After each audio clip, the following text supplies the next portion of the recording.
welcome back to my channel. So today I'm doing a what we had for dinner this week. Hopefully this can give you some great ideas on what to make for dinner this week.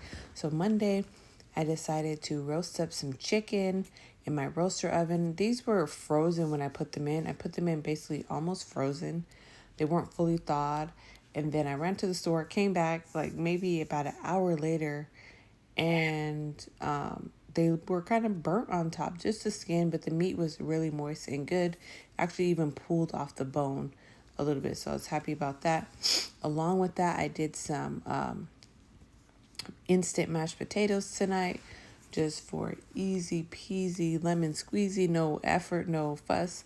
All I did was take these and put them in a bowl. I put the potato flakes in a bowl. I boiled some water in my kettle. I poured it over top with some milk and butter, salt and pepper, just until I got the amount and the texture I was looking for. Served it with some of this gravy. I think you saw that in my grocery haul last week if you watched that. And then I had this salad in the fridge that I've been trying to use up.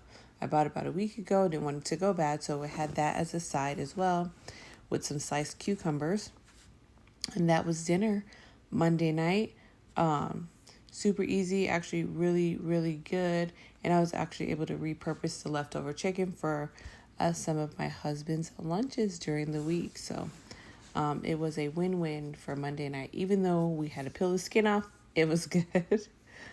So Tuesday, I was doing something light and easy, meatless or whatever. Some days I'll try to do meatless days. So I was trying this tomato burrata salad. I saw like on Instagram, you basically need tomato, basil, parsley, red onion. They didn't add garlic to the recipe. I decided to add that. So I chopped up a few cloves of garlic, added it to the tomato.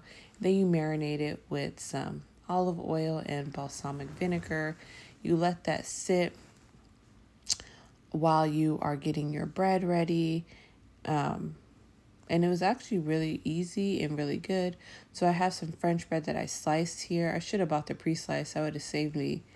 But I ended up slicing this myself. I went ahead and drizzled some olive oil over top of it. And I sprinkled a little garlic salt just to give it a little extra flavor. And I roasted it in the oven for 400 degrees just until they looked brown and toasty. I just kept checking in on it. And that was it. My kids wanted grilled cheese, so I made them grilled cheese sandwiches, and I cut up some apple slices for them. They were willing to try the burrata salad on this baguette toast or whatever, but it wasn't something they were going to just eat for dinner. So I went ahead and made them something else. It was easy enough to do that. So I went ahead and got this burrata. It was covered in liquid, but it was really good. I guess it's like shredded mozzarella cheese soaked in cream put inside of a regular mozzarella cheese. I don't know, but it was actually really good. I definitely would try it again, but it doesn't last long. Once you open it, you have to eat it within 1 to 2 days. So whenever you're making this is something you have to eat kind of right away.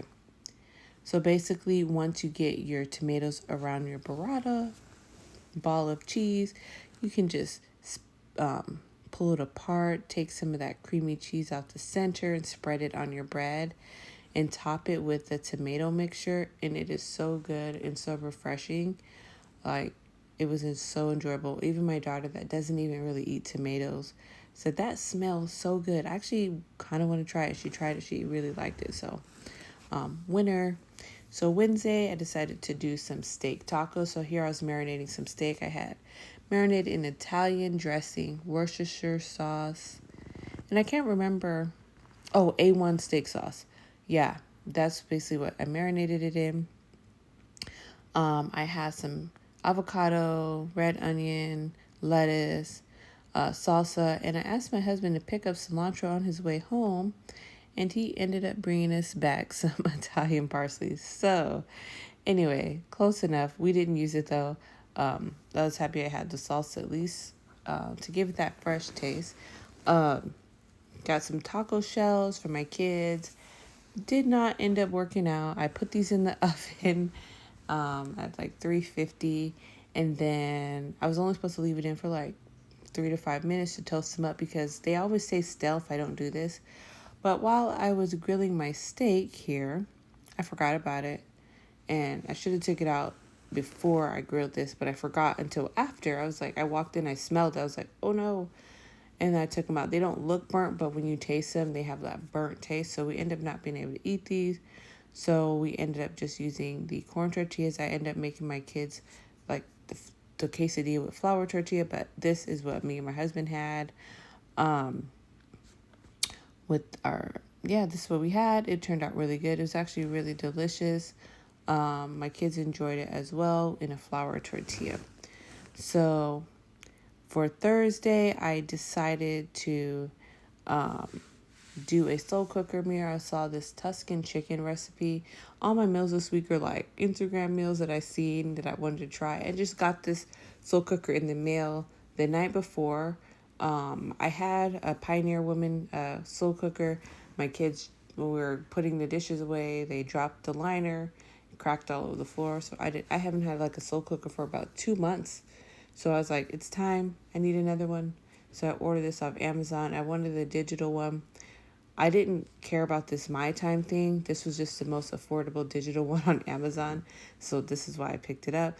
If you want to do the My Time, you tell the Crockpot basically when you want dinner ready by, you put what it is, if it's meat, if it's soup or something, if it's a veggie, and it'll, I don't know, apparently it's supposed to just have your dinner done when you want it done.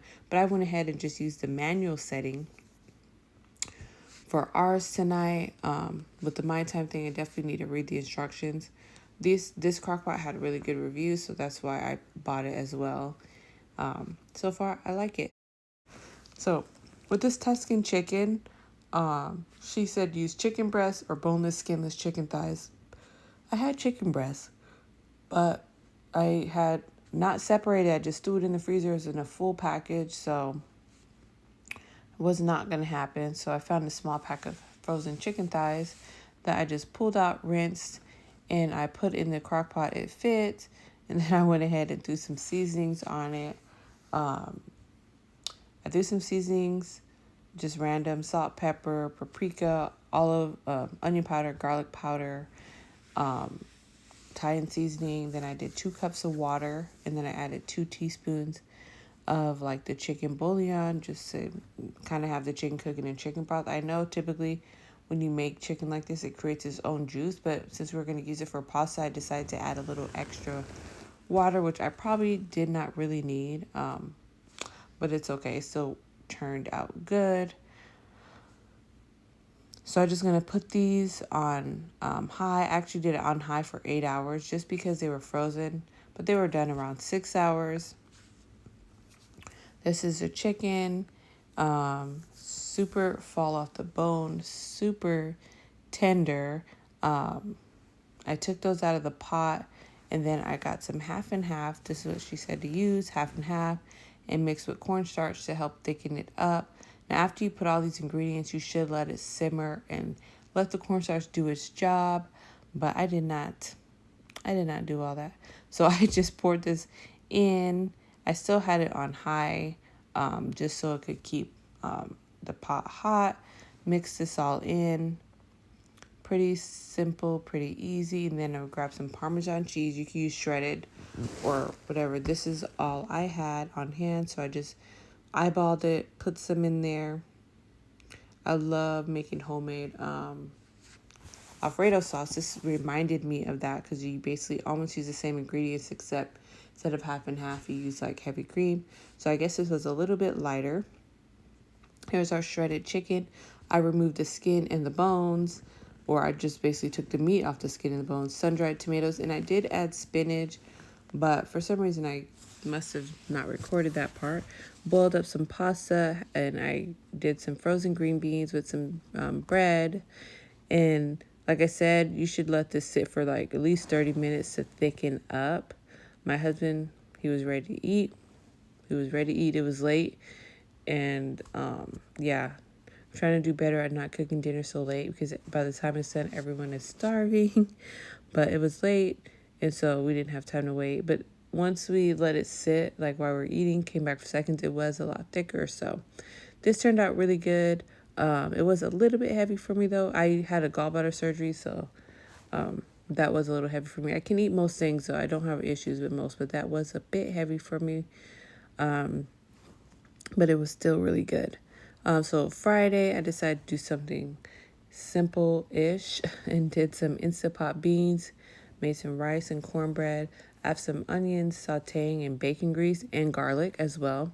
I did some navy beans, so I put navy beans in with some chicken broth, and I did just random seasonings like onion powder, garlic powder. I did some Cajun seasonings, black pepper, stuff like that. And I went ahead and set it to an hour and a half. I've tried 60 minutes. For some reason, my Instant Pot doesn't seem to cook beans in 60 minutes or 30 minutes. I've seen other people do that. I found an hour and a half is perfect for me. So I set that up for an hour and a half. And while that was cooking, I decided to make some cornbread. I did homemade cornbread because I was out of Jiffy. Do not use this recipe on this thing. I tried it. It is not good at all.